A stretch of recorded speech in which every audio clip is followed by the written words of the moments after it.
All of you, this is Arun Balchandran. Welcome to the fourth episode of Basic SQL Interview Questions. So far, we have seen in the first three episodes the SQL Server logical architecture. Then we have seen in two episodes SQL Server data type. So data type being vast, we took two episodes for SQL Server data type. Now we are going to see the questions based on entity integrity, business integrity. So data type which we have seen is going to ensure data integrity. Business integrity and entity integrity is related to primary key, check, constraint, etc. So we will see questions related to them. And other questions based on table design. So when you're designing a table, what other important criterias are there? What other features are there? We are going to explore that. So we have to remember this is a SQL Server feature. So let us start with the first question here. The question is, which key is used to maintain entity integrity? So the answer to this question, first of all, we have to understand what is entity integrity. Every row inside a table is to be unique. Now, how do you maintain the uniqueness? For example, if there is an account table and I want to maintain unique account value like account number. So how do I ensure that the value that is entered across that entire row, that row is unique? So to ensure this, we do have something called primary key constraint. So I am going to share the entire screen for you to see SQL Server database.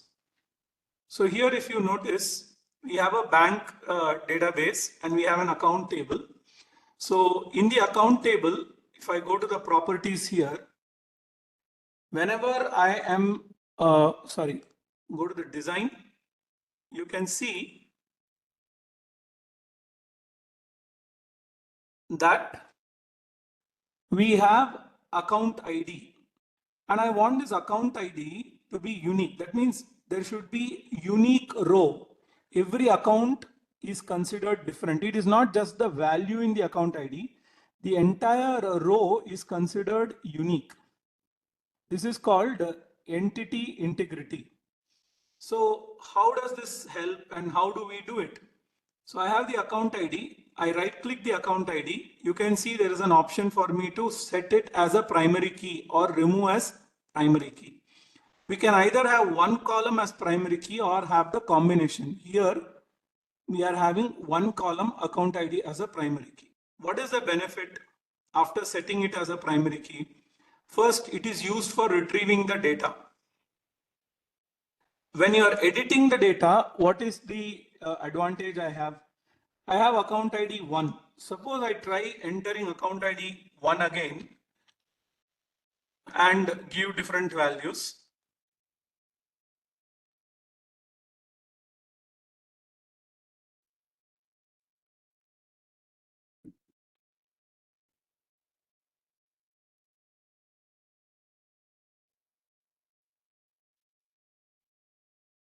And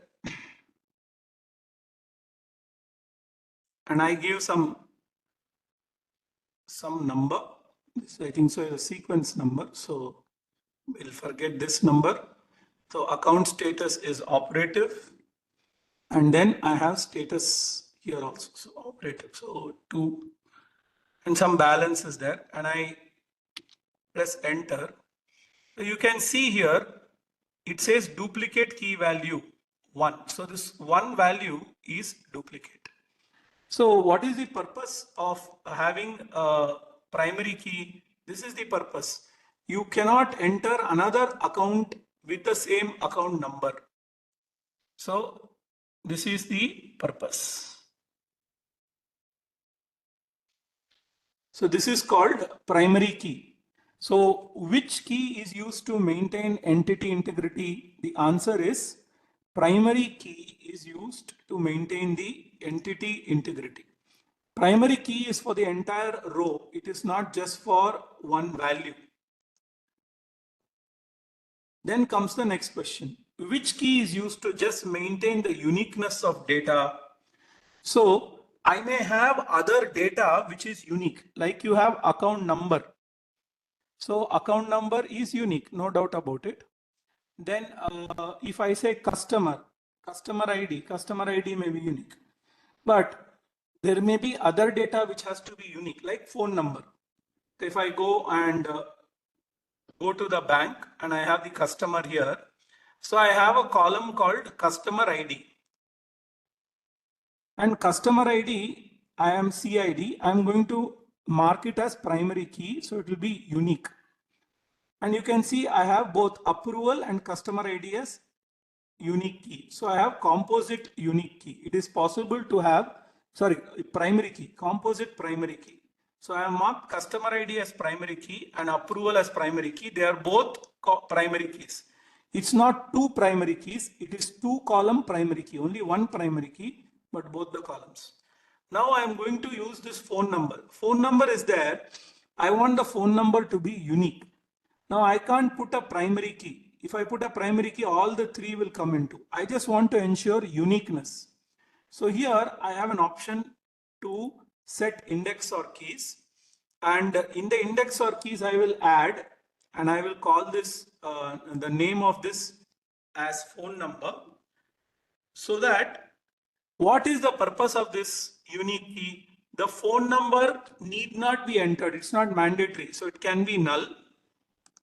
At the same time, I am going to say that it is unique. That means one phone number cannot be the same as the other phone number. So unique key is there. So I close this and I save.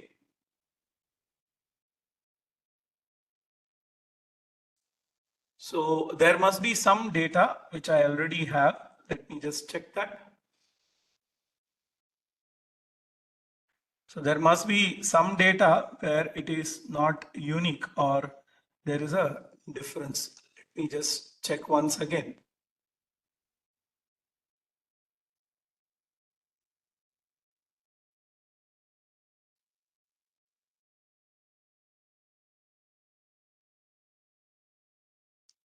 There seems to be a duplicate value. So let me delete the values here.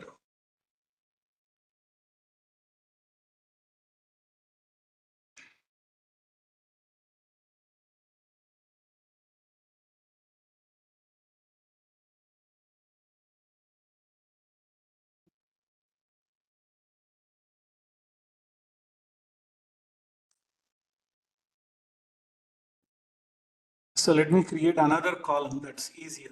It's a little faster. Let's do that. So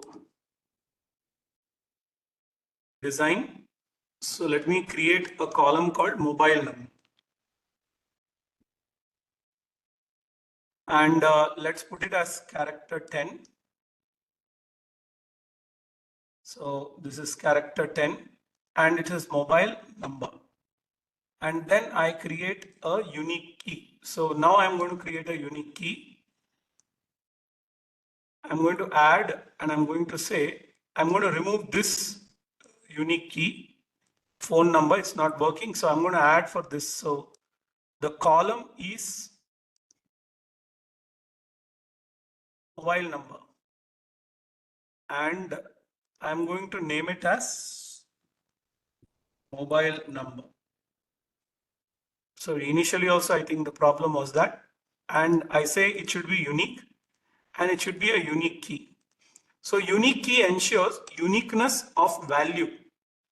So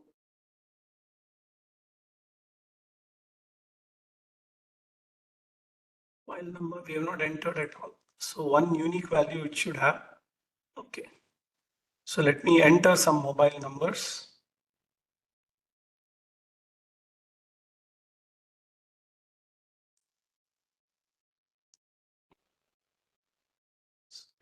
Let me save this up first.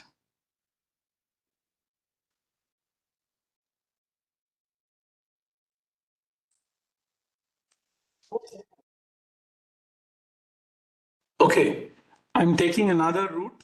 I'm going to a table called branch, and I'm going to add a column called number, branch number, telephone number, so that it becomes easy, and that has to be unique. So branch telephone number, and I make it as character, and I'm going to save this. So, and I'm going to enter some mobile numbers in the branch. So I have the branch telephone number 0809, then 09765. So some number I'm entering, random number. We have to just ensure uniqueness.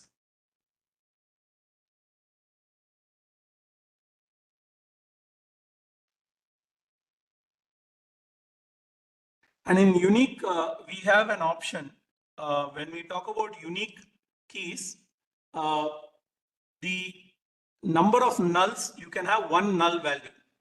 You cannot have the second null value. So any other null value, it will not allow. So let's take a unique key now for the branch. So go to the design table, go to branch telephone number. We will set the unique key. So we put the column name as branch telephone number, and we say it has to be unique. And there's no index, it's a key. And you say okay, and you save.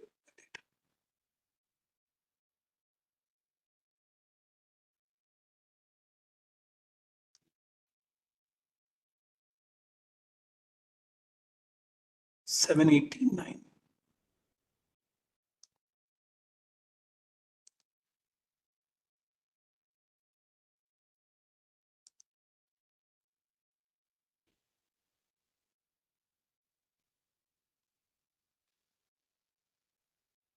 Saying telephone number. So let me go back. So this is the point. So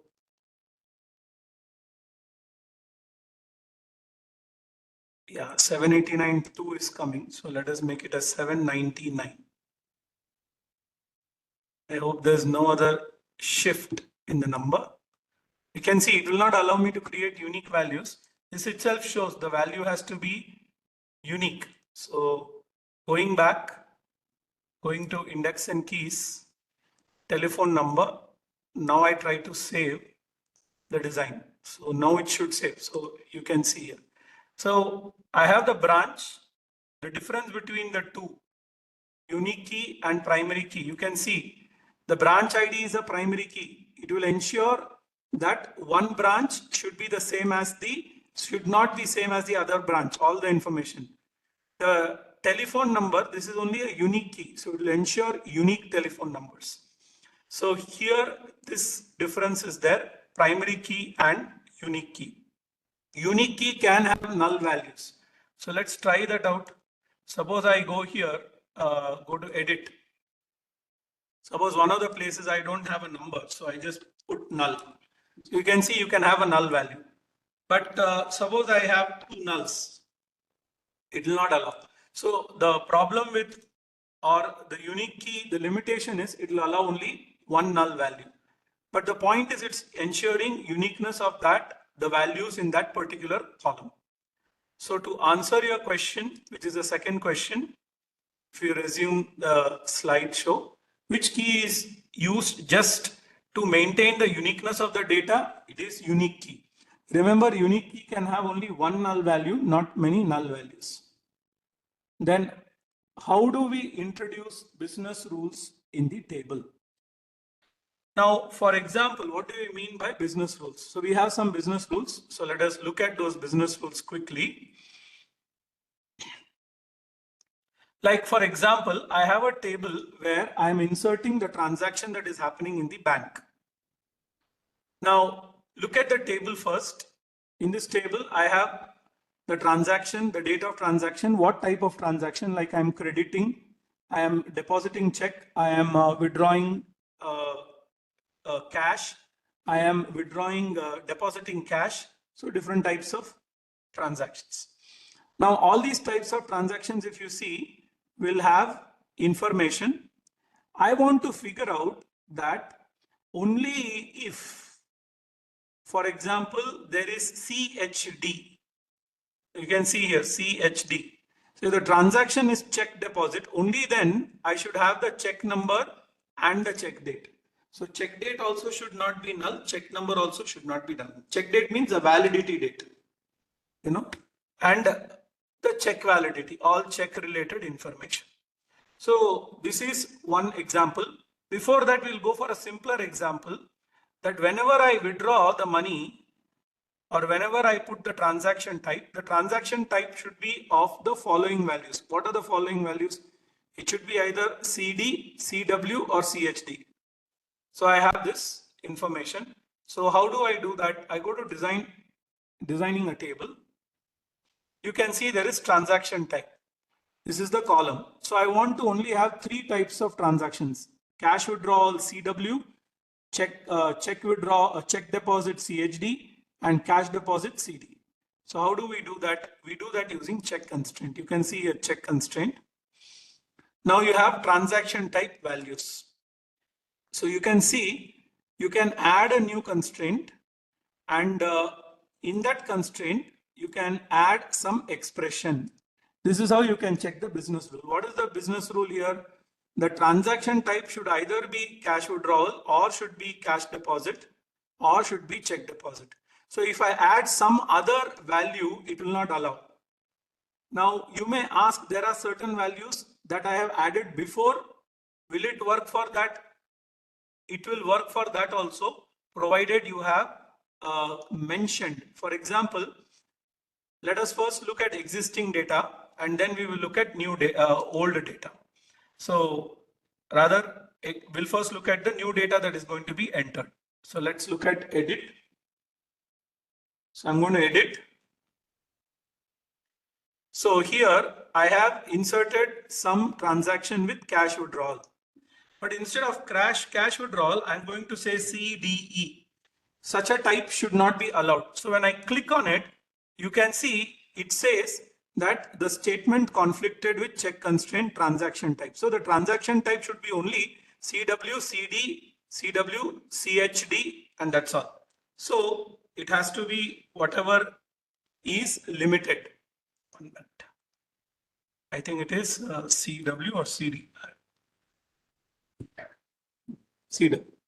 Now, question you may ask, how is it possible that initially I would have entered some other data like CRE? It is possible because when you go and create a check constraint, in a check constraint, you have an option check existing data.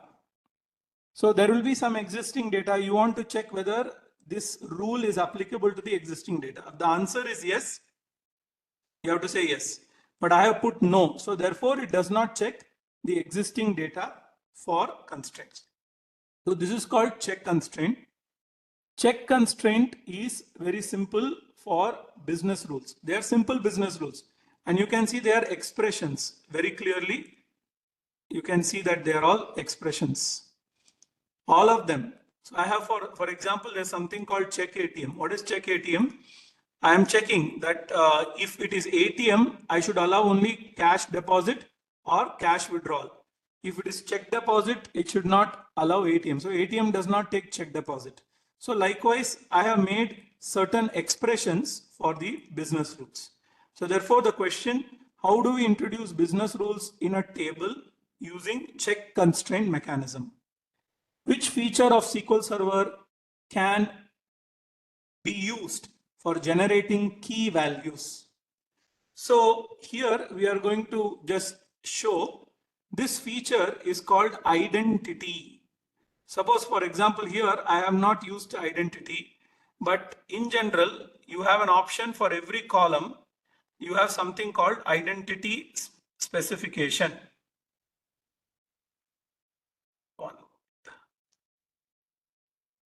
Any column you take, which is of integer type, you can specify identity. Can you see here identity specification? What is the identity specification? Suppose you are using account ID or transaction ID. You want the data to go serially 1, 2, 3, 4, 5, 6, 7, 8, 9, 10, etc. So therefore, at that point in time, you don't want to type in or insert the value 1, 2, 3 because you don't know which account is, what is the current running number. Therefore, what you do, you go ahead and create identity. So the identity will keep auto incrementing the number. So when the account ID 1, it is 1. When the next account ID comes, it becomes 2. An identity can be applied only to a table. It cannot be applied across table. So this is the purpose of identity. And identity, you can see there is increment and seed. Seed means what is the initial value. So I can say initial value should be 1 and increment should be 1 or 2. And it has to be an integer only, which can be identity. So even here we have, you can see identity specification. You say yes, then automatically you can see the increment. So the seed value, you can say it is 1, 2, 3, 4. So this is the identity seed starting value. And then increment is 1. So from the next transaction onwards, it will be 1, 2, 3, 4, 5, 6, and so on and so forth. So this is how we do increment. So you can specify whether you want auto incrementing or do you want to insert the key values. So it's very easy. So this is the question. Which feature of SQL Server can be used for generating key value identity? What is the limitation of identity column? So we have few limitations which I have listed here. So let us look at the limitations. The limitation of identity is the uniqueness of the value. Okay. So when you say, what do you mean by uniqueness of the value? Suppose I have two transactions inserting data simultaneously into the table, two different transactions, then I cannot verify the uniqueness of the value. Identity is there, but it is possible that two different bank, okay, or branches are opening an account. So two insert statements are happening in the account table. Both can clash and have the same account number. This problem will happen. And if you put primary key, then it will not allow insert, it will start failing. So this is a problem of identity. So across transactions, uniqueness cannot be maintained. Then consecutive value within the transaction. Suppose you're doing multiple inserts, and if some insert fails, etc., you cannot ensure consecutive values in the transaction. Like I have account number 1, 2, 3, 4, 5, 6, 7, you cannot. Then consecutive values after server restart or other failure is also not, it cannot be guaranteed. It's not that it's not possible, it cannot be guaranteed. So if the server restarts and you had account ID 4, you cannot say the next insert will be account ID 5. So we don't know. Then there can be the other limitation is you cannot reuse the identity in other tables. You cannot. So the identity is only fixed to this one particular table for which you have the identity. Okay. And you can have only one identity column created per table. So this is the limitation of identity. So if you ask what is the purpose of identity, it is for generating key column, unique values. What is the limitation of the identity? We have seen all the limitations. So this is the one. The next is, what is the purpose of sequence? So similar to identity, you have something called sequence. Okay. So you have here, create sequence. Now, what is the difference? Create sequence. Sequence is a database object, unlike identity. Identity is a property of a column, identity seed. And you can only have one column per table, which is identity, which has identity property on. Whereas sequence is a separate object and you can create and you can apply the object for multiple tables. So what is the purpose of sequence? Let us see. We listed few purposes of sequence. The application requires a number before the insert. If that is the need for the application, then I require a sequence. You know, what is the identity? Identity will not give you a number before insert. It will do it while inserting. Whereas a sequence, you already have the number with you, you just have to insert. Okay. Then, whenever an application requires sharing a single series of number between multiple tables, like account tables, you want account numbers. Suppose you want a unique account number across different branches, and for each branch you have one account table. Then we can use sequence instead of identity. So that means every branch will have one account table, but across all the branches in the bank, the account number will be unique. We can use sequence. Then restart the number series with a specifier. You can specify when do you want to restart, with what number you want to restart. You know, it is called, we can do cycling of the identity also. For example, you have a queue. Queue has 1 to 10 numbers. After 10 numbers are over, again my queue should start with 1, number 1. So if I'm entering some queue number as one of the column, it will be 1 to 10, 1 to 10, 1 to 10, 1 to 10. Just like suppose you are having a cricket match, innings of 20 overs. After 20 overs are over, then the over number starts with 1 again, if it is T20. Similarly, in those cases, we can use sequences. You cannot use identity. Okay, so that is what it is. Then an application requires multiple numbers to be assigned at the same time. So simultaneously, when transactions are happening, sequence will ensure uniqueness. See, in identity, you cannot ensure uniqueness, but in case of sequence, you can ensure uniqueness when multiple transactions are simultaneously inserting. Okay, and if you need to change the specification of sequence, like what is the, you start with what, you increment with what, you can do it at any point in time with a statement called alter sequence. Then sorting of identity values with other column is possible, like using overclass. That is when you're using a select statement. That example is given here, so you can see. So that is the point.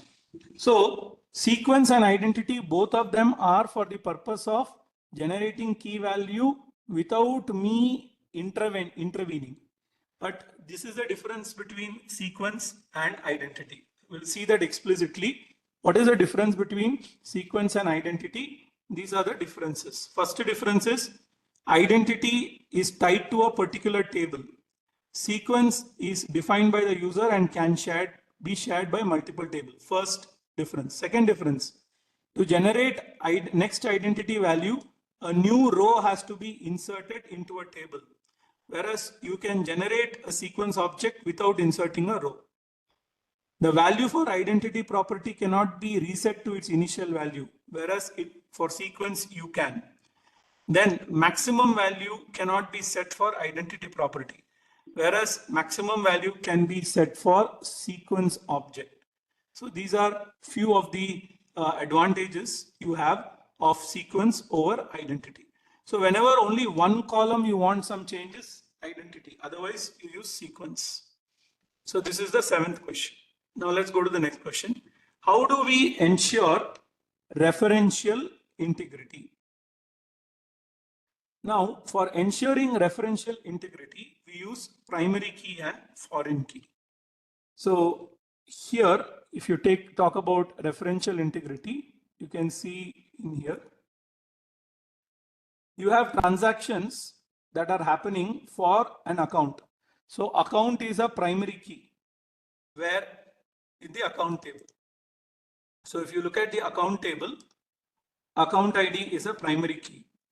But in the transaction table, the account ID which is there is a foreign key. So here you have an option to set relationship. So you can see there is a relationship between account ID in the account table and the account ID in this table. What does this ensure? This ensures that you do not insert a transaction for an account which is not created. This is called referential integrity. So only if an account is created, transaction is possible. So this is a scenario. So you use referential integrity.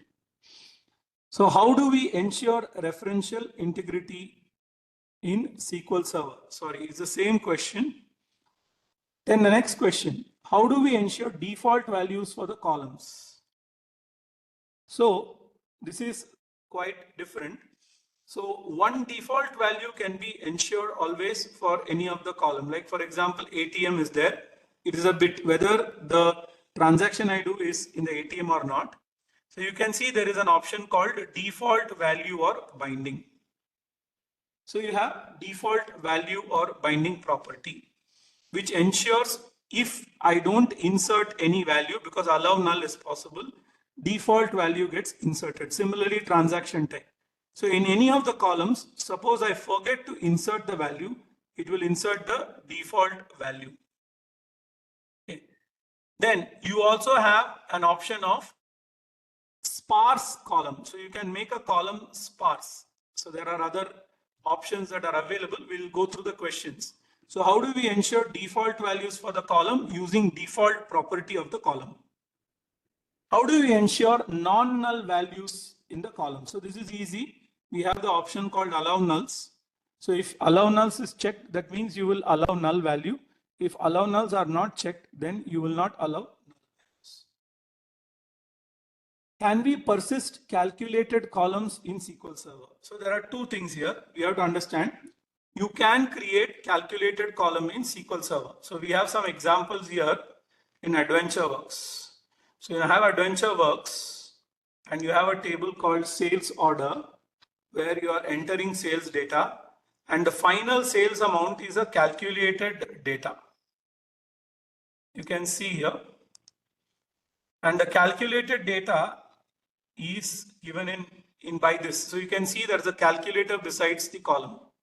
So this is computed.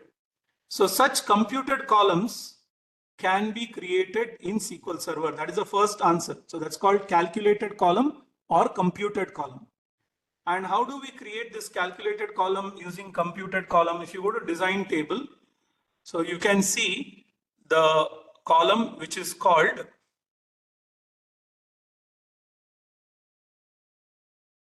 subtotal. So you can see subtotal is the column and you can see it is computed column specification is there. You can, so sorry, total due. So total due is a column. So you can see here, he has created a calculated column formula. So you can, and there is another property in the calculated column is persisted. Sometimes you don't want to calculate on the fly. It becomes too much. So you want to persist so that the query is fast and therefore you can persist the columns. So the answer to the question is, can we persist calculated column in SQL Server? Yes. Calculated column in SQL Server is implemented using, here you can see here, it is called when you talk about computed column. So calculated column is computed column. And can we persist it? Answer is yes. Persist means what? It will be stored in the hard disk. What is the difference between user-defined types and user-defined data types in SQL Server? So this is also important. So you have this option called types. You can see there is user-defined data type and there is user-defined type. What is user-defined data type? User-defined data type means you can create your own data type, means the name can be of whatever you want, but it will pick up a existing data type. It is like enum, enumeration, or it is like you can say alias. So for nvarchar 15, account number is an alias. So you can have an account number which says nvarchar 15. And you can use this account number wherever you want. This is called user-defined data types. This can be done in SQL Server itself. You don't require any other tool. But there is something called as user-defined types. So what is user-defined types? You can create a user-defined type in .NET. So you create a code, you create a class, and you can create your own user-defined type in .NET. This is the purpose of user-defined types. So what is user-defined data types? It is an alias for existing data type. What is user-defined types? It is fresh type that you create using .NET code. Then what is the purpose of deterministic property of a column? It is a property of the column which tells whether the value of the column can be determined at any point in time or it keeps changing. Like for example, if you have get date, the date will keep changing. Today it will be different, tomorrow it will be different, time also will be different. That is called non-deterministic. Deterministic is opposite of the same. What are sparse columns? Sparse columns are columns where you do not use memory if the value is null. So can we put any of the column as sparse? Yes, it is a property. You can change the property as sparse column. So wherever null value is there, the column will not occupy any space. So can we use statements inside check constraints? Answer is no. Check constraint is a mechanism to implement business rules for the table as well as for the column. You can do it for the table as well as column. Column means you verify the value only for that column. Table means you verify the value for more than one column. So we can do that, but you can only use conditional statements like A equal to column A equal to this value, column B equal to this value. You cannot use if else, etc. So statements cannot be used inside check constraints. Then how do we use business rules with statements? We will see that later. That comes under triggers. What is the difference between table constraint and column constraint? Check constraint. Table check constraint is a constraint which is applicable on multiple columns of the table. Column constraint is applicable only to a single column. How to handle insert, update, deletes for referential integrity? That is the next question. So how do we handle it? It is very simple. What does it mean? It means, suppose I am going to the account table in the bank database.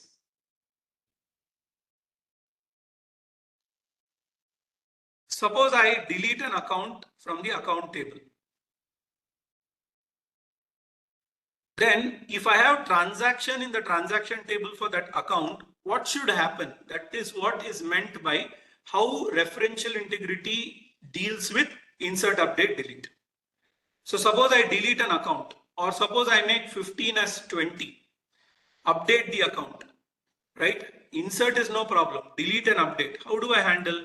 So if I go here to the table which is referring to the account, you can see here, this table is referring to account ID.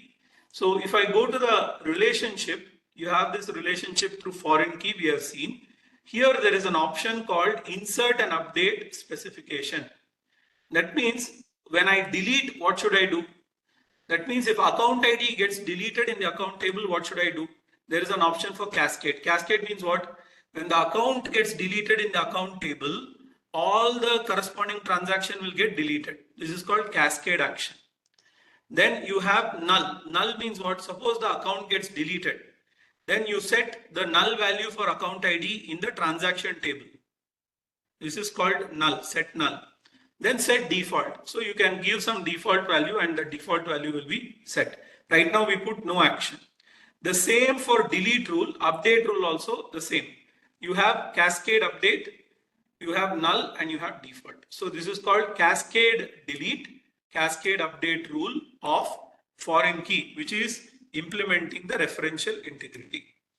So how to handle insert, update, deletes for referential integrity? By cascading, setting null value or setting default value. This is the answer. And how do we do that? By going to the relation, going to the foreign key, and the property is there where you can set the information. Then comes the question 19, last question. Can check constraint check existing values in the table? We have already seen this. When we are creating a check constraint, you can change a property of the check constraint saying check existing value or do not check existing value. So with this property, you will be able to ensure that whenever a constraint or a rule, business rule is implemented on the table, that business rule is verified. Is verifying existing data as well as new data. It is going to verifying basically existing data. So with this, we complete this episode. This episode is completed the first three integrity majorly. the entity integrity, the data integrity, and the business integrity.